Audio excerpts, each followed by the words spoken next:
This is a special report caused by the recent events in the Middle East. Enter the epicenter of one of the world's most complex and turbulent conflicts. What future awaits the Middle East, the place of origin? Will it be the place of our own destruction?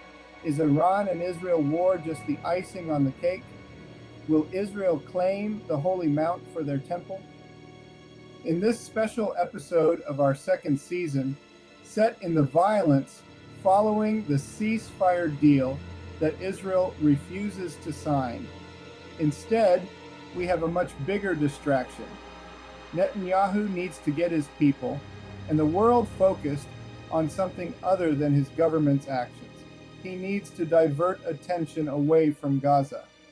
So, he attacks Iran.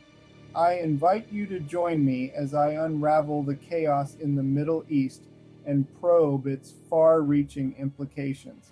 I'm not a professional journalist or a corporate analyst, just a curious mind driven to understand and share the raw truths of our world. Through these videos, I aim to kindle meaningful conversation and challenge established narratives. I encourage you to share your thoughts in the comments. My research draws not only on up-to-date online sources, but also leans on the enduring words of the Holy Bible and at times the Quran, recognizing the deep historical and spiritual ties that resonate for both Israelis and Palestinians. Let's dive in together as we seek to make sense of conflict and consequence. Imagine a line drawn in the sand thousands of years ago, a divine promise of land. Now picture this, that same ancient pledge isn't some dusty old story. It's the very thing fueling conflicts that blast across our headlines today. It's a battleground of belief and belonging, one that's claiming lives and shaking nations to their core. How can a promise made so long ago still call the shots in the brutal realities of our 21st century? Welcome. We're about to travel back to when an idea was first born, the idea of a promised land. This was a sacred deal, a covenant between a deity, Yahweh, and a man named Abraham. Now, this isn't just a chat about theology. We're digging into how that one ancient land deal has turned into one of the most explosive and stubborn sources of chaos in our modern world. We'll see how this foundational story keeps shaping territorial fights, sparking global crises, and deciding the fates of millions. The echoes of this promise, they aren't faint whispers. They're the deafening roars of today's conflicts. Section 1, The Ancient Promise. Our story kicks off in the ancient Near East with Abraham, a figure central to three major world religions. According to the book of Genesis in the Hebrew Bible, Abraham gets a call from Yahweh, and this divine message came with some pretty huge promises. Among them, descendants as numerous as the stars, and crucially, a promise of land. This wasn't just any patch of dirt. It was a specific area, often called Canaan, which roughly lines up with modern-day Israel, Palestine, and bits of the countries around them. Genesis 17:8 calls it an everlasting possession for Abraham's offspring. Can you imagine the sheer weight of a divine grant like that? For the early Israelite identity, this promise was everything. It wasn't just about owning territory, it was about a divine guarantee, a homeland, a place where their special bond with Yahweh could truly thrive. The thinking back then was that this land was a divine gift, a reward for being faithful, and a safe haven. It was all tied up with obedience and the covenant. The borders, by today's standards, were a bit fuzzy, described in broad strokes. But as it turns out, even that vagueness would plant seeds for future arguments. The promise itself, though, was clear. This land was special, divinely set aside. This land deal became a cornerstone of Jewish identity, and depending on how you read it, it's a big deal in Christianity and Islam too, since they also trace their spiritual roots back to Abraham. The ripples from this divine transaction, made way back in the dawn of history, were massive, charting a course through empires, exiles, and straight into the heart of our world today. A promise woven through time. Now, the promise to Abraham didn't just sit on a shelf, it was interpreted, reinterpreted, and fought over all through history. If we follow the story in the Hebrew Bible, Abraham's descendants, the Israelites, eventually conquered and settled in Canaan. Many saw the rise of the kingdom of Israel as the direct fulfillment of this divine pledge. The land became deeply woven into their identity, their laws, their very worship. But history, as we know, never stands still. The land was conquered by one empire after another: Assyrians, Babylonians, Persians, Greeks, Romans. Then came periods of exile and diaspora, scattering Jewish communities far from the land promised to their ancestor. And during those times of being displaced, the promised land took on an even deeper, almost mystical meaning. It became a symbol of hope, of one day returning, a spiritual anchor when everything else felt uncertain. For centuries, the longing for this land was part of prayers, rituals, and what it meant to be a community.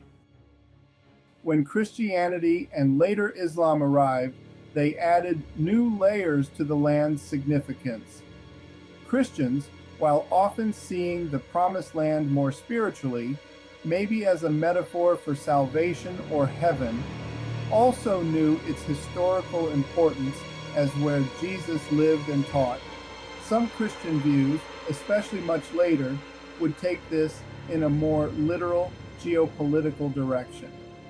Islam too holds Abraham in high regard and sees the land, especially Jerusalem, as sacred.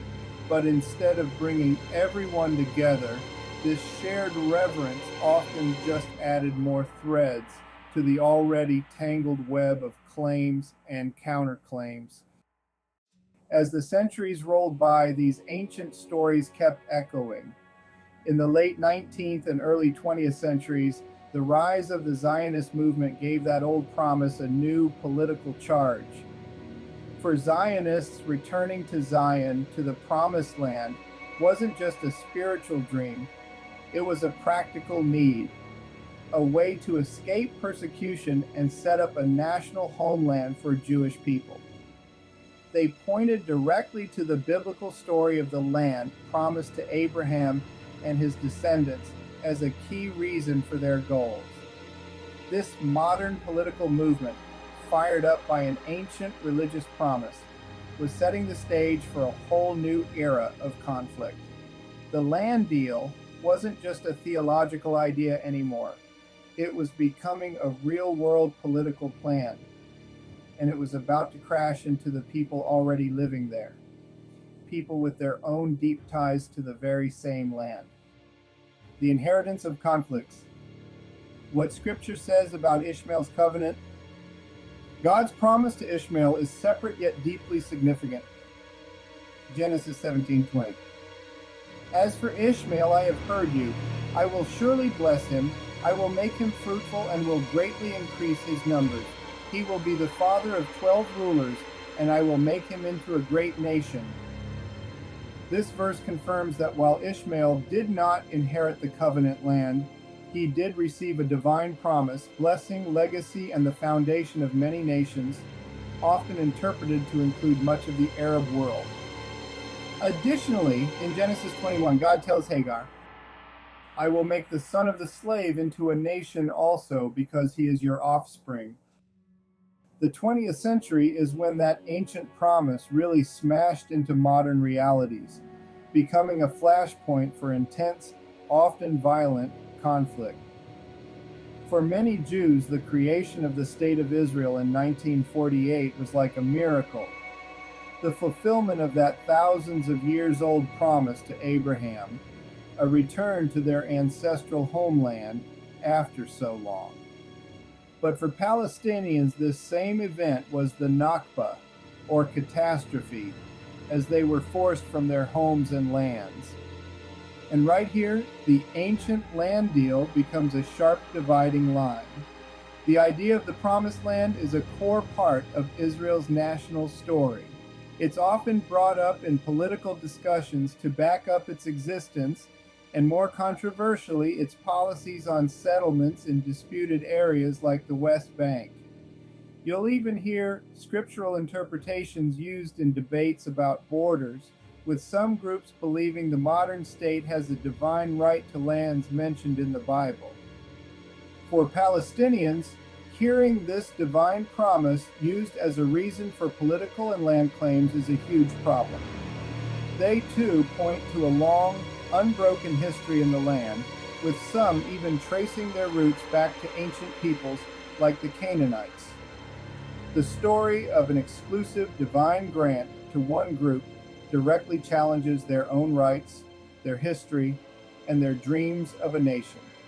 So the conflict isn't just about land, it's about whose history, whose connection, whose claim is the most legitimate. In this light, many Palestinians see the biblical promise as a justification for their dispossession. This clash of stories isn't just a local affair. The belief among many American evangelicals and other Christian Zionists that supporting modern Israel lines up with God's promise to Abraham has had a major impact on international policy, especially U.S. foreign policy. This deeply held religious belief often translates into huge political and financial support for Israel, seeing its existence and security as a fulfillment of biblical prophecy. While believers feel this support is deeply important, it adds another tricky layer to the geopolitical mess.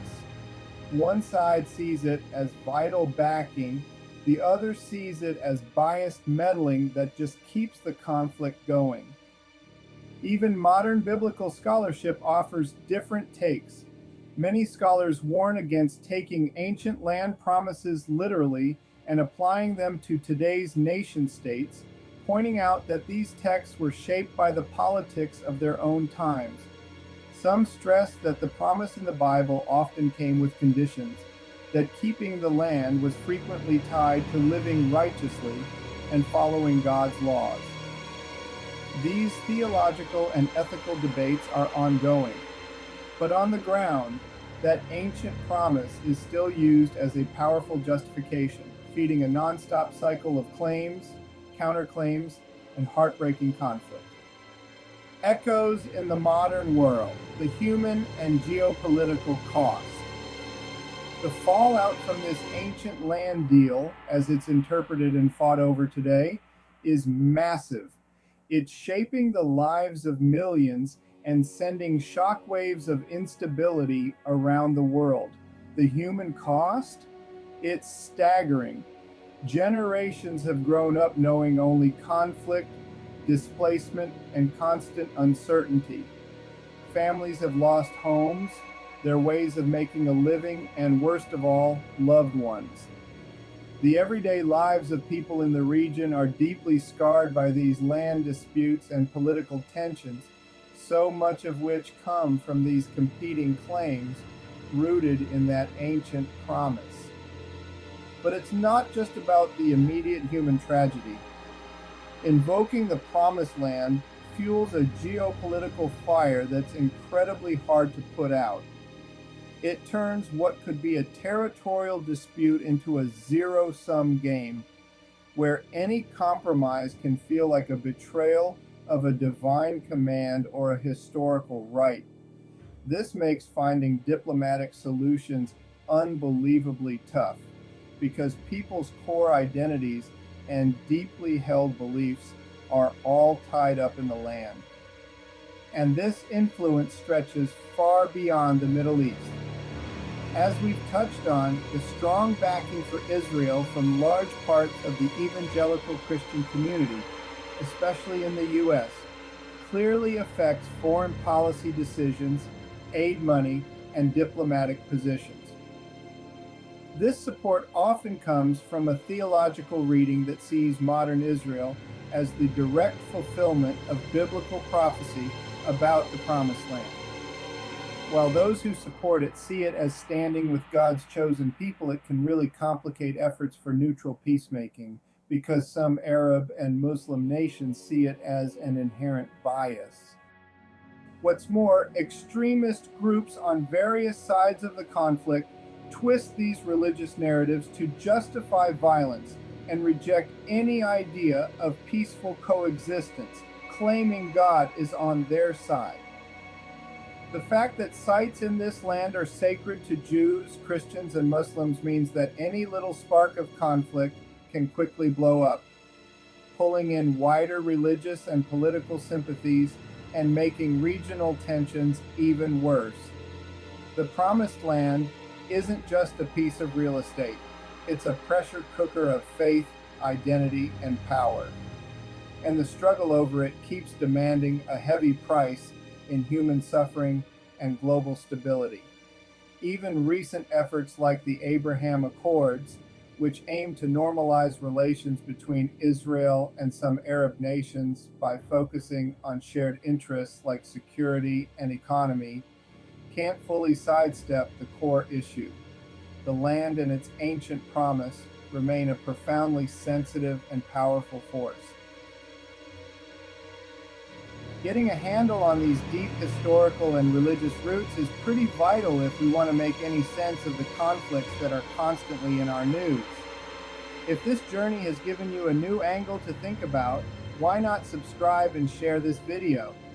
Let's keep exploring the powerful currents that shape our world.